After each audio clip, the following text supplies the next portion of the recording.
My stepmother Olivia disliked me a lot. She saw me not as a stepson, but as an unwanted reminder of her husband's previous life. Filled with resentment, she secretly plotted with a rich woman who had moved in nearby. Their secret plan was to sell me along with the farm, cutting all her ties to my existence. However, fate had different ideas, and a surprising turn of events changed everything, leading to a series of unforeseen events that altered my life forever. Hello, my name is Jack, and I'm going to share a story that weaves through deep deception and paths of redemption. My story starts in the small town of Bern, Switzerland, where I lived on a large chicken farm. To an outsider, it might have looked charming, but for me, it was a battlefield. I was just 12 years old, but life had already forced me to take on the responsibilities of an adult. My mother died when I was born, an event that shaped my whole life. My father, overwhelmed with sadness and alcohol, found comfort in drinking rather than in being there for the son who needed him. Not long after, he brought Olivia into our lives. To her, I was merely a living reminder of a past she wanted to forget. Our home, if you could call it that, was sustained by the little money we made from our chicken farm. We sold eggs and chickens to make ends meet, but often, my father wasted our earnings at Joe's Tavern, leaving us on the edge of poverty. Every morning, as the sun cast long shadows over the dewy fields, I would be out feeding the chickens and collecting eggs while the rest of the world was still asleep. My small hands, rough and calloused, carried the weight of a life I never chose. School became a distant memory, a place for other children, not for someone who had to keep a farm running. But our story takes a darker turn the day Olivia's true nature came to light. I remember overhearing her one chilly morning. Her voice was sharp and secretive as she talked to someone on the phone about a solution to her problems. I didn't understand it then, but I felt a chill that wasn't from the cold. That's when Mrs. Patrick entered our lives. A widow, rich and mysterious, she had recently moved into a large estate near our farm. Her arrival was the talk of the town, but for Olivia, it was an opportunity. I later learned that Olivia saw a chance to get rid of me by making a deal with Mrs. Patrick. I first met Mrs. Patrick one evening when the sky was painted with streaks of crimson and purple. She came to our farm pretending to be interested in buying it. Her eyes, sharp and assessing, seemed to see more than what was obvious. There was a kindness in her manner, but her presence made me feel uneasy. "Jack, show Mrs. Patrick around the farm," Olivia ordered, her voice dripping with a sweetness that didn't reach her eyes. As I led Mrs. Patrick around, showing her the coops and the feed sheds, her questions dug deeper than I expected. "You manage all this on your own, Jack?" she asked, her voice tinged with something I couldn't quite place. Was it concern or curiosity? "Yes, ma'am, it's a lot of work, but I manage," I replied, trying to hide the tiredness in my voice as clear as the dirt on my boots. Mrs. Patrick looked at me a bit longer than needed, her eyes full of deep thoughts. As we walked back to the house, the setting sun stretched long shadows across the path, making it look eerie and twisted. That night, as I lay in bed listening to the distant call of an owl, I overheard Olivia speaking quietly with my father. They were planning something big, something that would change everything. The bits of conversation I caught were enough to make me panic. "We'll be free of the burden," Olivia said eagerly, "once she takes the farm, and him." Their laughter, cold and cruel, reached up to my small attic room. I lay there, crushed by the weight of their plans. What did they mean? Was I the burden they wanted to be free of? Question after question raced through my mind, each more disturbing than the last. As dawn broke the next day, I woke up with a determination I had never felt before. I knew I needed to find out what was being planned behind closed doors. Little did I know, the answers would completely shake my world. It started like any other day on the farm, with the roosters crowing and the chickens bustling about, unaware of the human schemes unfolding around them. But today, I was not just feeding them. I was also watching and listening for any clue of what might happen next. After my usual morning chores, I quietly made my way back to the house. The front door was slightly open, a careless mistake, or maybe a chance I needed. I pressed my ear to the gap and listened. Inside, Olivia and my father were speaking in low, urgent voices with Mrs. Patrick, who had come back pretending to finalize the sale of the farm. "We appreciate your generous offer, Mrs. Patrick," my father said, his words slurred and smelling of last night's alcohol. we're ready to move forward.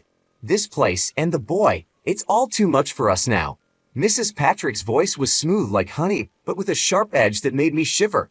I understand your situation, and I assure you I can take care of everything. The farm will be in good hands, and so will Jack. The way she said my name sent a shiver down my spine. Was she just another bad person in this plot, or was there something more? Determined to find answers, I took a risk later that day while Olivia was in town, and my father was sleeping off another drinking session. I approached Mrs. Patrick as she was checking the farm's borders. Mrs. Patrick, I began, my voice steadier than I felt. Why do you want to buy our farm, and why are you interested in me? She looked at me closely for a long moment, her eyes searching mine. Then, to my surprise, she sighed. Jack, sometimes adults have to make tough choices, but I promise, whatever happens, I'll make sure you're safe. Her words confused me. They seemed kind, but I was still unsure about her true intentions. Over the next few days, things at home got tense. Olivia's looks were sharp and calculating, and my father avoided my eyes, his usual indifference replaced by a hint of guilt. They were planning to leave. One night, I heard them talking about a new life, one without the farm and without me. The day before everything was to be finalized with Mrs. Patrick, I decided to confront Olivia. I found her in the kitchen, packing dishes with more care than she had ever shown me. Olivia, I said, my voice cracking with a mix of fear and anger, what's going to happen to me? She stopped and turned slowly, her expression cold. Jack, you're going to a better place. Mrs. Patrick will take good care of you, better than we ever could. But I don't want to leave, I protested, my voice rising. Olivia's expression hardened. It's not about what you want, Jack. It's for the best. That night, unable to sleep, I lay in bed listening to the whispers of the wind through the cracked window, my heart heavy, my future uncertain. The next morning, Mrs. Patrick would return to our farm to finalize the sale, and supposedly, my fate. As dawn crept over the horizon, casting long shadows across the fields, I made a decision. I couldn't just wait to see what would happen to me. Mrs. Patrick stepped forward, addressing the officers with a clear and firm tone. There seems to be some misunderstanding here. I have not agreed to take Jack permanently.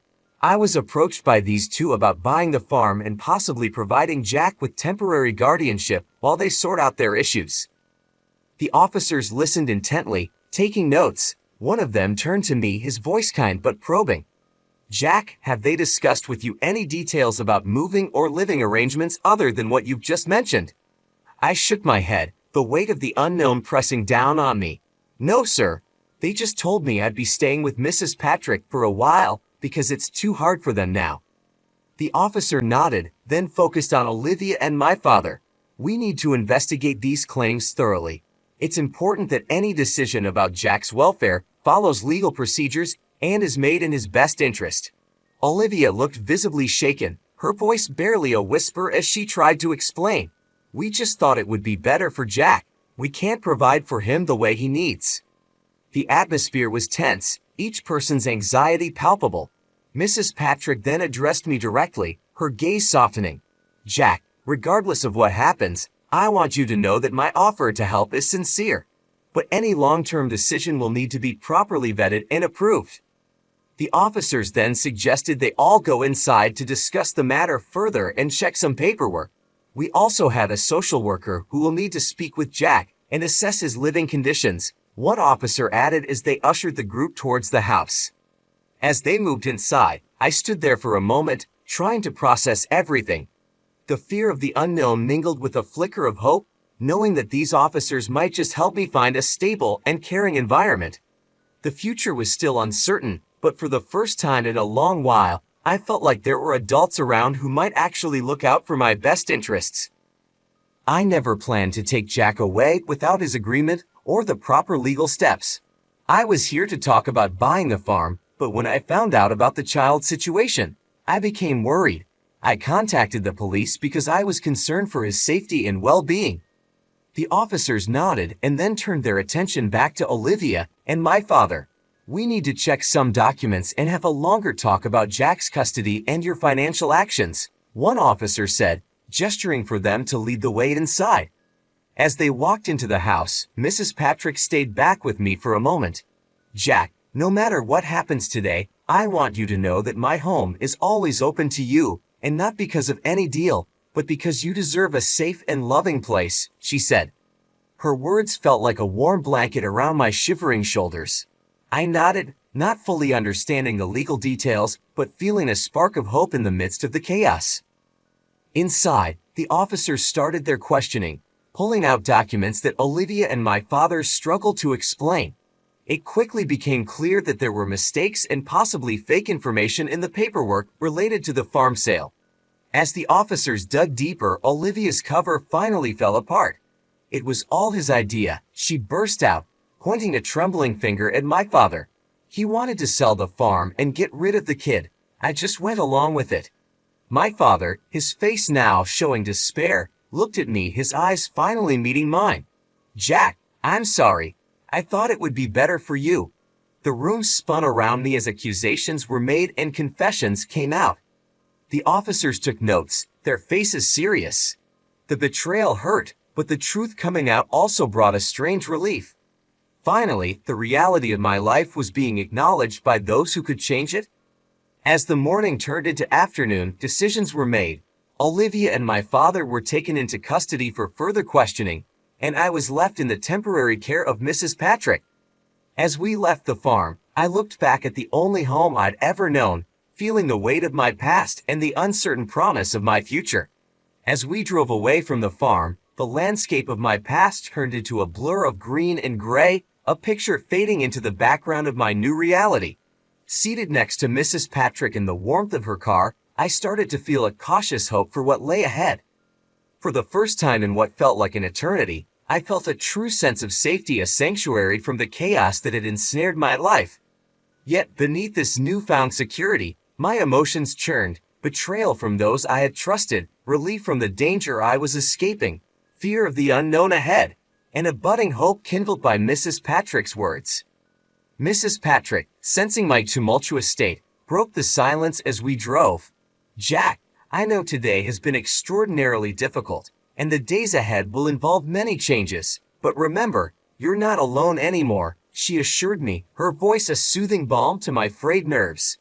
She revealed that she had been observing the farm for some time, suspecting that not all was as it seemed.